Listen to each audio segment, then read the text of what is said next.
شیخ Saadi فرماتے ہیں میں رود بار کے جنگل میں تھا تو ایک آدمی چیتے پہ سوار اور ہاتھ میں سانپ کا کوڑا پکڑا میرے پاس آ کے رکتا ہے، تو سانپ کا کوڑا ہاتھ میں اور چیتے پہ سوار، تو میں ڈر گیا۔ جب میں ڈر گیا تو وہ مسکرا پڑا۔ اس نے کہا سعدی ڈر گئے ہو؟ میں نے کہا بات ہی ڈرنے کی ہے۔ کہا تو خدا کا ہو جا، خدا کی خدائی تیری ہو جائے گی۔ اس کا ہو کے تو دیکھ، زمانہ تیرا ہو جائے گا۔ میرا ایک دوست مذاق سے کہتا ہے پہلے جب کسی سے پوچھتے ہوتے تھے کیا حال ہے، وہ کہتا تھا شکر ہے، آج پوچھتے تو کہتا ہے شوگر ہے۔ تو بالکل حالات بدل گئے اور ناشکری پیدا ہو گئی ہے، برکت اٹھ گئی ہے، اللہ کی ناراضگی ہو گئی ہے۔ یہ ناراضگی کیسے ہوتی ہے؟ جب ہم اس کے حکموں کو توڑتے ہیں تو پھر وہ ہماری پرواہ کرنا چھوڑ دیتا ہے۔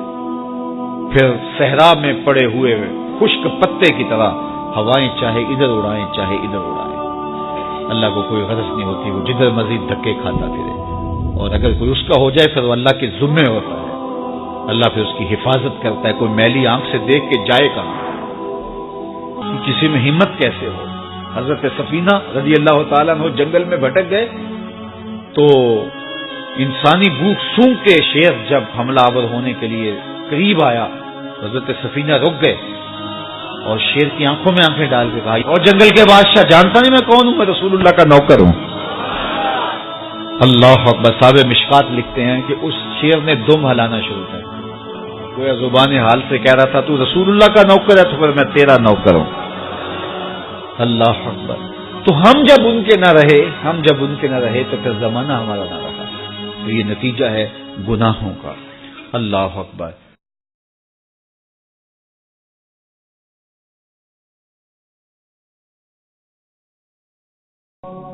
60 سال کی بوڑھی بہن یوں اپنے بوڑھے ہاتھ جوڑ کر رات 12 بجے کے قریب اپنے بھائی کے پاؤں پکڑ کر معافی مانگ رہی تھی اور کہتی تھی بھائی ساری غلطیاں میری ہیں، سارے گناہ میرے ہیں، میں اعتراف کرتی ہوں، لیکن صبح میرے بیٹے کی بارات جانی ہے، تم جو ہے وہ بارات میں شریک ہو جاؤ، اگر تم نہیں آؤ گے تو میں معاشرے کو کیا منہ دکھاؤں گی کہ میں کتنی بے براتی ہوں کہ میرے بھائی بھی میرے ساتھ نہیں کھڑے ہیں۔ وہ بوڑھے ہاتھ جوڑ جوڑ کر یوں معافیاں مانگتی تھی اور بھائی بڑک مار کے کہتا کہ میری بہنیں مر گئی ہیں، مجھے کسی بہن کی کوئی ضرورت نہیں ہے۔ اس کے جوان بھائی ساتھ بیٹے پاس کھڑے ہیں اور وہ کہتے ماں کوئی آتا ہے تو ٹھیک ہے، کوئی نہیں آتا تو کوئی پرواہ نہیں، ہمیں کوئی فرق نہیں پڑتا، ہماری بارات صبح دھوم دھام سے جائے گی۔ لیکن وہ کہتی بیٹا تم چپ رہو، یہ میرا اور میرے ویر کا معاملہ ہے، میں نے بھائی راضی کر کے جانا ہے، میں نے بھائی راضی کر کے جانا ہے۔ اس نے آخری حربہ سوچ رکھا تھا جب نہیں نہ مانے گا تو پھر میں اپنے سر کی چادر اتار کے اس کے پاؤں پہ ڈالوں گی، پھر تو اس کا کلیجہ پگھل جائے گا۔ لیکن اس کا آخری حربہ بھی کام نہ آیا، پھر وہ سر کی چادر اتار کر پاؤں کے ساتھ رگڑتی رہی، لیکن بھائی کا کلیجہ نرم نہیں پڑتا تھا۔ پھر کتنے بوجھل قدموں سے اس نے بھائی کی دہلیز کو چھوڑا، یہ وہ بہن ہی جانتی ہوگی۔ آج ہم خوشیوں میں شریک ہونے کے بھی روادار نہیں رہے۔ میں نے کل چہلم کی روٹی پر جو ہے وہ بھائیوں کو لڑتے دیکھا ہے، ایک کہتا تھا کہ یہ میری بہن لگتی تھی، روٹی میں نے پکانی ہے، تو دوسرا کہتا تھا نہیں یہ میری بہن لگتی تھی، میں نے کھانا پکانا ہے۔ صاحب مرنے کے بعد تو برادری کو دکھانے کے روٹی پہ لڑ رہے ہو، زندہ بہنوں کی قدر کیوں نہیں کرتے ہو؟ کسی سے پوچھا جناب 4 سال ہو گئے بہن سے ناراضگی ہے، وجہ کیا ہے؟ تو وہ کہتا ہے جناب رشتہ کرتے وقت بہن نے میرے سے پوچھا نہیں تھا۔ صاحب کون سسرال میں کہتا ہے جا کے میکے سے پوچھ کے ہم پتر بیانے لگے ہیں، تمہاری کیا رائے ہے؟ کون یہ بتاتا ہے، کون یہ اختیار دیتا ہے؟ یہ بہنیں ہوتی ہیں جو سسرال کی گالیاں بھی سنتی ہیں اور بھائیوں کو بتاتی ہیں ہم بڑی سوکھی ہیں اپنے گھر میں، تم اپنا اتحاد قائم رکھو، تم آپس میں بس ماں کا گھر باپ کی چوکھٹ آباد رہنی چاہیے۔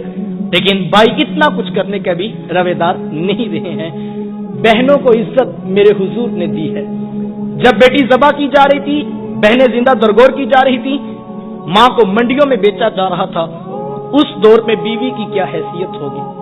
جبکہ آج کے تہذیب یافتہ دور میں بھی کچھ لوگ بیوی کو پاؤں کا جوتا خیال کرتے ہیں۔ میرے حضور ازواج مطہرات کے ساتھ جو محبتوں بری داستانیں رقم کی ہیں، معاشرہ ان کی مثال نہیں لا سکتا ہے۔ کسی کو حضور حمیرہ کہہ کے پکارتے ہیں، کسی کے لیے بکری کا بچہ ذبح کرتے ہیں اور گوشت کے مختلف ٹکڑے ان کی سہیلیوں کے ہاں بیچتے ہیں۔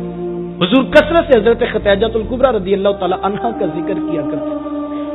سیدہ عائشہ صدیقہ رضی اللہ تعالیٰ عنہ فرماتی ہیں کہ میرا جو ان سے رشتہ تھا تو ایک دن مجھ سے نہ رہا گیا، اور میری زبان سے بے ساختہ نکل گیا، حضور اللہ نے آپ کو بہتر ازواج عطا کر دی ہیں اور آپ ابھی تک اس بوڑھی عورت کا ذکر نہیں چھوڑتے ہیں۔ پھر حضور کے چہرے پہ جلال آ گیا اور حضور میں اے عائشہ مجھے خدیجہ کے بارے تکلیف نہ دو، جب پورے مکے نے میرا انکار کیا تھا ایک خدیجہ تھی جس نے میرا اقرار کیا تھا، میں اسے کیسے بھول سکتا ہوں جب زمانہ میری مخالفت کرتا تھا، معاشرہ میرے خلاف کھڑا تھا، لیکن ایک خدیجہ تھی جو میری محبت کا دم بھرا کرتی تھی۔ ماتے پھر میں نے ہمیشہ محبتوں کا اظہار کیا اور یہی حضرت خدیجہ الکبریٰ رضی اللہ تعالی عنہا ہے۔ جب ان کا وقت آخر قریب آیا تو سیدہ فاطمہ الزہرا رضی اللہ تعالیٰ عنہ کو بھیجا اور کہا بیٹا جاؤ جا کے حضور سے چادر رحمت مانگ لو۔ سیدہ حاضر خدمت ہوئی اور آ کر عرض کی کہ میری والدہ چادر مانگ رہی ہیں۔ حضور نے چادر بھی اتار کر پیش کر دی اور ساتھ فرمایا بیٹا کہ ماں سے پوچھو یہ چادر کیا کرنی ہے۔ یہ کہتے کہتے حضور بھی ساتھ تشریف لے آئے اور حضور میں خدیجہ تو نے چادر کیا کرنی ہے؟ عرض کیا کہ حضور جو میرا بخار ہے لگتا یوں ہے کہ جیسے جان لیوا ثابت ہوگا، میری آرزو یہ ہے کہ مجھے کفن آپ کی چادر رحمت پہ دیا جائے۔ یہ حضور کی سیرت کا کتنا بڑا ریفرنس ہے کہ بیوی آرزو کر رہی ہے اگر مجھے شوہر کی چادر میں کفن مل گیا تو یہ میرے رب کے حضور بھی میری بخشش کی ضمانت ہوگی۔ حضور نے چادر بھی اتار کر پیش کر دی اور ساتھ تاریخ ساز جملہ ارشاد فرمایا خدیجہ تو نے تو صرف چادر مانگی ہے، اگر تم مجھ محمد کی جلد بھی مانگتی میں وہ بھی اتار کے پیش کر دیتا۔ اچھی بات دوسروں تک پہنچانا صدقہ جاریہ ہے، ویڈیو زیادہ سے زیادہ شیئر کیجیے۔ حضور تشریف فرماتے صحابہ بیٹھے تھے، ایک نوجوان حاضر خدمت ہوا، آ کر عرض کرتا ہے حضور میں کماتا ہوں اور میرا بھائی کماتا نہیں ہے، اخراجات سانجھے ہیں، ہم رہتے اکٹھے ہیں، تو میرے حصے کی کمائی بھی اس کی طرف چلی جاتی۔ اس طرح ایک کمانے والے بھائی نے نہ کمانے والے کی شکایت اللہ کے رسول کی بارگاہ میں پیش کی۔ آج گھر گھر کا دکھڑا یہی ہے، ہر گھر کی بنیادی لڑائی کی وجہ یہ جو زیادہ کماتا ہے وہ دوسروں کو خاطر میں نہیں لاتا۔ بڑا بھائی چھوٹوں کے لیے بے پناہ محبت کے جذبات رکھتا ہو لیکن اس کی آمدن تھوڑی ہو تو چھوٹے بھائی اس کو تانا دیتے کہ تو نے باپ کے بعد کون سی ہماری لیے جگیر بنا کے رکھی ہے، تیری اولاد تو ہمارے اخراجات پہ پلتی، تیرے بچوں کی فیسیں تو ہم جمع کرواتے ہیں۔ تانے کس بات پر دیے جا رہے ہیں کہ اس کی آمدن صرف تھوڑی ہے، لیکن میرے حضور کتنا خوبصورت دین لے کر تشریف فرما ہوئے، اور میں یہ سمجھتا ہوں اس ایک بات کو اگر دل میں جگہ دے لی جائے تو چھوٹی چھوٹی باتوں پر یوں گھر ٹوٹنے کی طرف کبھی بھی نہ آئے۔ عرض کی حضور میں کماتا ہوں، میرا بھائی کماتا نہیں ہے، رہتے اکٹھے ہیں، اخراجات سانجھے ہیں، تو میرے حصے کی کمائی بھی اس کی طرف چلی جاتی ہے۔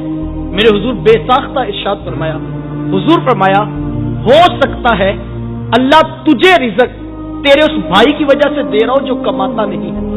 یہ کتنی بڑی بات ہے، یہ تو کرم ہو گیا کہ تیرا ہاتھ دینے والا بنا دیا، لینے والا نہیں بنایا۔ اگر تیرا ہاتھ لینے والا بنا دیتے تو کیا کر سکتا تھا؟ تو بھی تو اسی ماں کی آغوش سے پلا، تو بھی تو اسی باپ کی اولاد ہے، تیری رگوں میں کوئی الگ سے خون تو نہیں دوڑتا، تیرے دماغ میں کوئی الگ سے سوتے تو نہیں پھوٹتے، تجھے اپنی ڈگریوں پہ ناز ہے، تیرے سے بڑی بڑی ڈگریوں والے لوگوں کے آگے خاک چھانتے پھرتے ہیں، ساری برادری